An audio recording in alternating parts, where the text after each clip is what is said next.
Students, welcome to my channel study with Payal. आज हम class 8 chapter 8 mathematics comparing quantities के बारे में ब्रीफली डिस्कशन करते हैं। क्या है इस चैप्टर के अंदर, इसको क्या क्या इसमें फॉर्मूलाज होते हैं, सारे हम लोग आसानी से समझने की कोशिश करेंगे। ठीक है।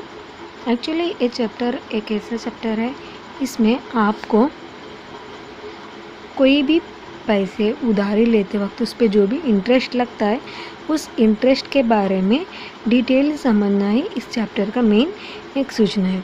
यानी वो इंटरेस्ट कंपाउंड इंटरेस्ट होता है, सिंपल इंटरेस्ट होता है, ये सब कैसे कैलकुलेट करते हैं। कोई भी चीज़ खरीदते हो, उसमें प्रॉफिट है या लॉस है, ये परसेंटेजेस क्या होती है, रेशियोज़ क्या होते हैं, ये सारा जो भी इंफॉर्मेशन है इस चैप्टर के अंदर आपको दिया गया है।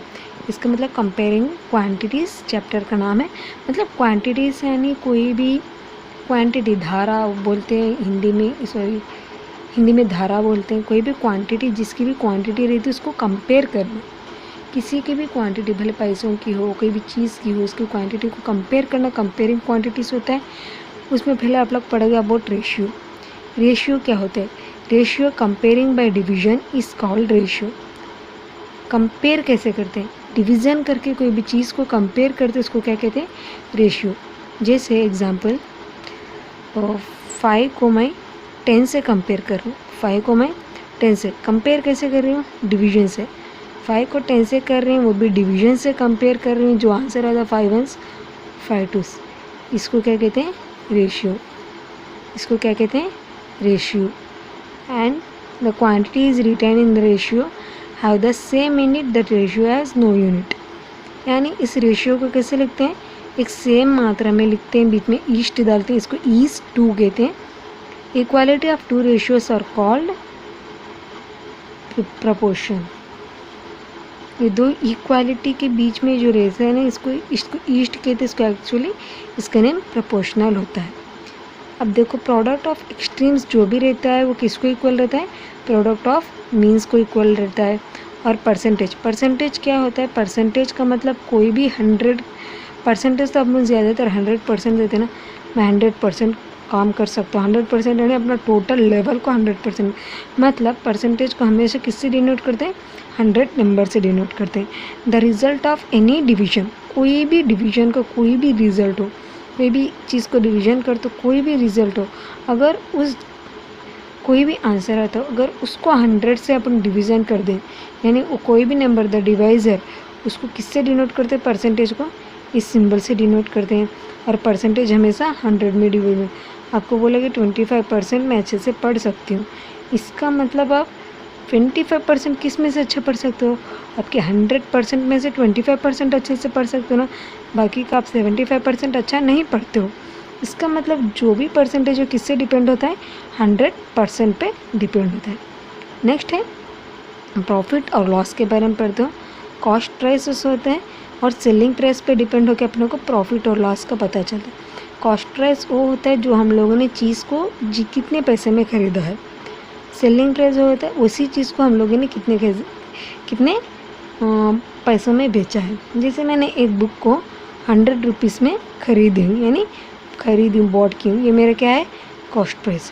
इस बुक को मैं 110 रुपीज़ में सेल की हूँ। कितना की हूँ? 110 रुपीज़ में। तो मेरा प्रॉफिट और लॉस कैसे मैं डिनोट करूँगी? Cost price minus selling price ही करूँगी ना, या selling price minus cost price. Selling price क्या है मेरा? 110 है, और कॉस्ट प्राइस क्या है? 100 है। 110 माइनस 100 कितना हो जाता है? 10 रुपीज़। यानी मेरा सेलिंग प्राइस ज़्यादा है कि कॉस्ट प्राइस ज़्यादा है? सेलिंग प्राइस ज़्यादा है ना। कितना ज़्यादा है? 10 रुपीज़ ज़्यादा है। यानी यहाँ पे मुझे क्या हुआ? प्रॉफिट हुआ। इसी तरह मैं इसी किताब को 100 रुपीज़ में ख़रीदती हूँ और 90 रुपीज़ में बेचती हूँ, तो मुझे कितना लॉस होगा? 10 रुपीज़ का लॉस होगा। तो ये अपने प्रॉफिट और लॉस के बारे में पढ़ेंगे आगे। Next, additional expenses made after buying an article are included in the cost price are known as overhead expenses. Overhead expenses मतलब क्या होता है? ओवरहेड एक्सपेंसेस का मतलब वो होता है कोई भी एक्सटर्नल एक्सपेंसेस आपके कॉस्ट प्राइस में जोड़ा जाता है। जैसे आपने एक बाइक ख़रीदा है, आपने क्या ख़रीदा? एक बाइक 40,000 में आपने बाइक खरीदो, उसका रिपेयरिंग चार्ज आपको 2,000 रुपीज़ उसको रिपेयर कराने लग गए। मतलब ये टोटल एक्स्ट्रा चार्जेस जो भी आप रिपेयर कराने, जो भी एक्स्ट्रा चार्जेस को लगाते हो ना, उसको क्या कहते हैं? Overhead expenses. समझे? यानी कोई भी चीज़ आप खरीदते हो, अगर उस चीज़ को ठीक करना या उस चीज़ पे कुछ खर्च करते हो वापस, तो जो एक्स्ट्रा पैसा खर्च करते हो उसको क्या कहते हैं? Overhead expenses. जैसे रिपेयर करना हो, कोई इसके लेबर चार्जेस हो, कोई इसको ट्रांसपोर्ट करना हो चीज़ को।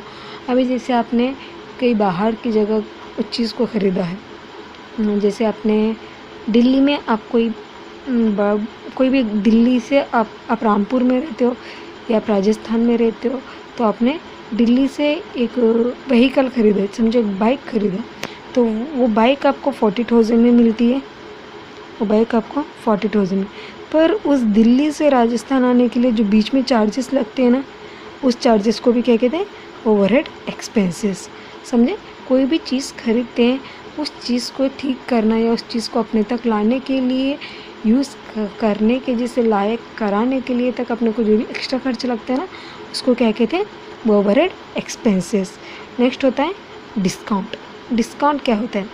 डिस्काउंट वो होता है, आप कभी देखते हो 100% डिस्काउंट, 20% डिस्काउंट, 10% डिस्काउंट। डिस्काउंट वो होता है जो भी मार्केट प्राइस रहता है ना, वो मार्केट प्राइस में से सेलिंग प्राइस को माइनस करके जो भी अपना वैल्यू होता है ना, उसको डिस्काउंट कहते हैं। सपोज़ एक टी शर्ट खरीद रहे हो, उसके ऊपर आपको 100 रुपीज़ MRP लिखा रहता है। 100 रुपीज़ कितना लिखा रहता है? MRP लिखा रहता है। और आप उसको 90 रुपीज़ में खरीदते हो। कितने रुपीज़ में खरीदते हो? 90 रुपीज़ में खरीदते हो।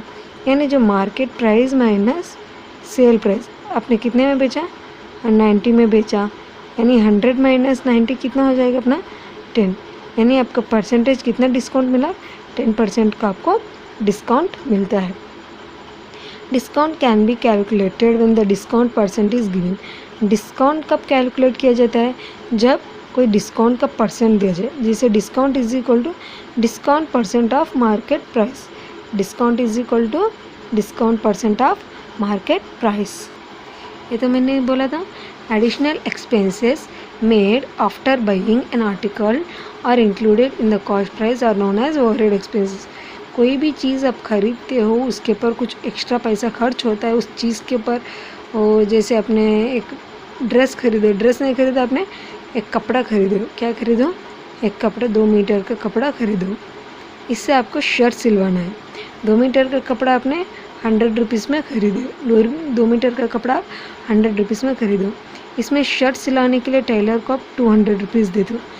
200 रुपीज़ दे दो, तब जाके आपका क्या बनता है? शर्ट बनता है। तब जाके आपके क्या बनता है? शर्ट बनता है। कपड़ा जो 100 मीटर में खरीदो, पर इसको शर्ट तक तैयार करने को आपको बीच में कितना चार्जेस लगे? 200 रुपीज़ चार्जेस।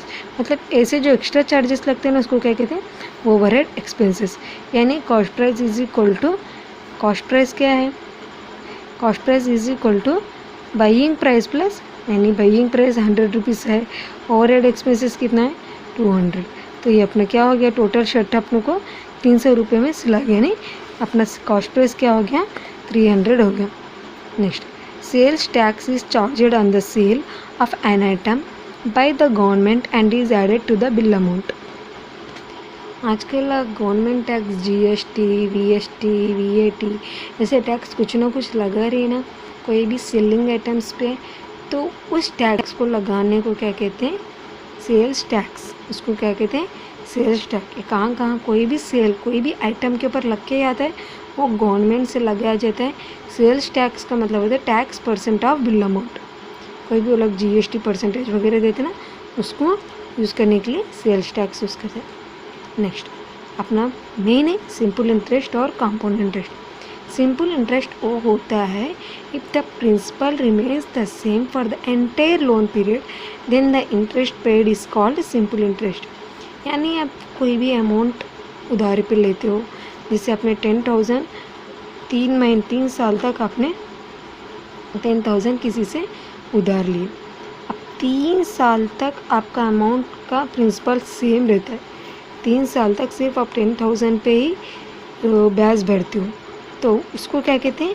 सिंपल इंटरेस्ट, यानी आपका अमाउंट पीरियड, आपका प्रिंसिपल पीरियड कैसे रहना चाहिए, same of the entire loan period. The principal जो रहता है आपका पूरा लोन 3 साल तक आपका 10,000 ही रहेगा, तो उसको क्या कहते हैं, सिंपल इंटरेस्ट कहते हैं। इसका formula SI is equal to P into R into T/100, यानी पूरे लॉन्ग टर्म आप जब तक लोन लिया, 2 साल के लिए लोन लिए हो तो 3 साल के लिए लोन लियो, ऐसा लोन लेते हो, उस लोन पे 3 साल तक सेम इंटरेस्ट रहता है। 3 साल तक तीन साल तक प्रिंसिपल ऑफ अमाउंट सेम रहता है, और उसका इंटरेस्ट को क्या कहते हैं, जो उस पर इंटरेस्ट पेड करते हैं उसको कहते हैं सिंपल इंटरेस्ट। इसका फॉर्मूला होता है principal into rate into time period by 100। Next आता है compound interest, the interest calculated on the previous years amount, यानी ये कंपाउंड इंटरेस्ट क्या होता है, जो प्रीवियस अमाउंट रहता है ना, जैसे मैंने आपका तो 20,000 रुपीज़ मैंने किसी से बारो किया है 3 इयर्स के लिए, इसका 1 ईयर में 10% मैंने रेट पे 20,000 मैंने पे किया है। और इसके चार्जेस कैसे रहेंगे, इसका प्रिंसिपल चेंजेस होता है, इसका प्रिंसिपल ईयरली इसका प्रिंसिपल क्या होता है, चेंज होता है, तो उस पर जो इंटरेस्ट पे करते हैं उसको क्या कहते हैं, कंपाउंड इंटरेस्ट। जो प्रिंसिपल चेंज नहीं होता उसको सिंपल इंटरेस्ट कहते हैं, जिसका प्रिंसिपल चेंज होता है उसको कंपाउंड इंटरेस्ट कहते हैं। As it is amount is equal to principal plus interest. इसका फॉर्मूला कुछ इस तरह डालते हैं, amount when interest is compounded annually, मतलब प्रति 1 साल में मतलब कोई भी 1 साल का, 2 साल का, 3 साल का ईयरली कैसे कैलकुलेट करते हैं, ये is equal to principal into 1 plus R, यानी R/100 इंटू N। P मतलब प्रिंसिपल, R मतलब रेट ऑफ इंटरेस्ट, N मतलब टाइम पीरियड। नेक्स्ट अमाउंट, ज़्यादातर बच्चे यहाँ पे कंफ्यूज हो जाते हैं। Amount when interest is compounded half yearly, यानी आपको कभी कभी एग्ज़ाम में 2 1/2, 3 1/2, 18 मंथ्स ऐसे देता है, तब फटाक से क्या डाल दोगे, जो सामने नंबर है ये फ्रैक्शन को रेट समझते हो, और देखो, और जैसे कभी कभी कोई 2 1/2 ईयर्स दे देता है, अब क्या समझते हो, n का मतलब 2 1/2 हो गया, यानी 5/2 हो जाता है, इनके प्लेस में 5/2 डाल दो, तो यहाँ से ऐसा नहीं होता है, ऐसा 2 हाफ ईयर दिया, मतलब इसमें हाफ कितने हैं, 2 में तो 4 हाफ है और वहाँ पे 1 हाफ है, टोटल कितने हाफ है, 5 हाफ है। हाफ कितने हैं, 5 हाफ ईयर्स कितने हैं, हाफ ऐसे करके टोटल 5 हाफ ईयर्स मिला तो आपका 2.5 ईयर्स होता है। हाफ ईयर का मतलब होता है 6 मंथ्स, 1 ईयर में 12 मंथ्स होते, तो हाफ ईयर में कितने होते हैं, आधे साल में कितने होते हैं, 6 महीने ही होते हैं ना।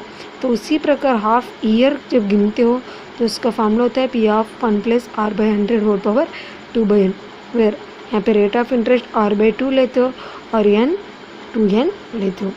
बहुत आसान है। इसके बाद धीरे धीरे मैं इसके सारे क्वेश्चंस को सॉल्व करूँगी। Thank you very much. Connect रहने के लिए वीडियो को ज़रूर सब्सक्राइब कीजिए। Thank you.